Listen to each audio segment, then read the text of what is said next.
Time now to meet our pet of the week. Dan Rossi from the Palm Springs Animal Shelter is here with Vanna, adorable little kitten looking for its forever home. Tell me a little bit about Vanna. Well, Vanna came in about a month ago as a stray by herself, which is rare because we usually get loads of kittens in together as litter mates at this point in time. She's just not quite ready yet. She's actually going to go to a foster home today because she's not spayed yet. Okay. So she's going to go there for a few days, then go on our schedule for this weekend to be spayed, and then she'll be available early next week. And that's important because we want to make sure we're releasing animals to the public before they, after they get their surgery, because if we release before, the likelihood of getting back for the surgery is pretty slim. It's harder to get them back in, and even though people say, I'll be careful, things happen.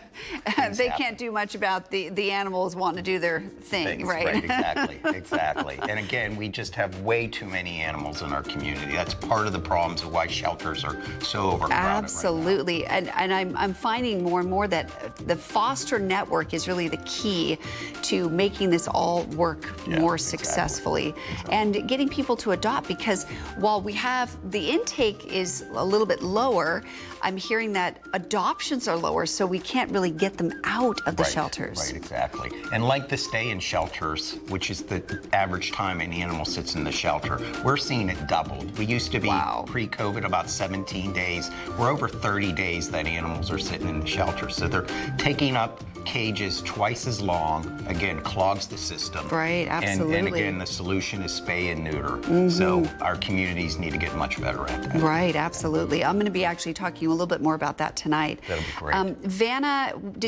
why did she come in by herself? Did someone find her on the street? Somebody found her on the street. A good Samaritan brought her in. She's so cute. She's not too happy this morning. She's not a morning girl. She's not. But that's much okay. like me. Vanna, you and I have a lot in common.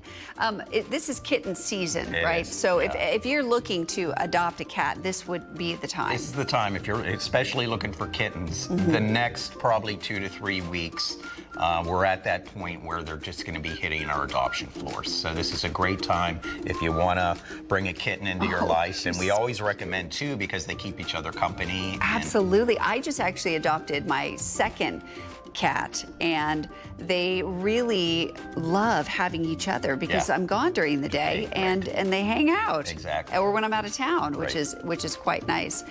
Can you tell me a little bit more about kitten season? And I understand also the county too is trying to, instead of bring in cats to the shelters, just spay and neuter and keep them out in the communities.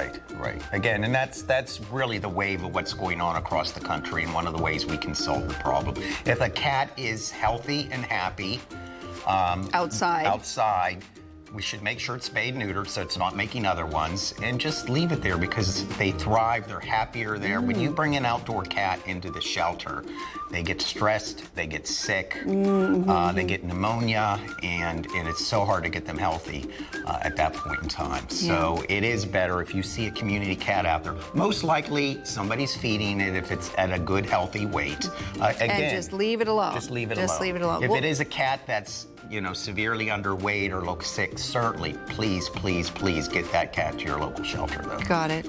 Dan, thanks for being here. And Vanna, good luck finding your forever home. You're just a cutie. Oh, she's so cute. Jerry, hey, and she's not happy about that. Jerry is here with a look at what's ahead in your forecast. Well, tomorrow starts day 1 of 3 days of the Stagecoach Country Music Festival. Day 1, you might want to bring that bandana and put her on your face because it's going to be gusty and dusty here. Winds will be strong. We have wind advisories and air quality alerts out. 83 the high. Then we begin to see the winds settle down. 88 degrees in Indio on Saturday, Sunday, low 90s, and plenty of sunshine. Sunday looks like the best day. Full forecast is next.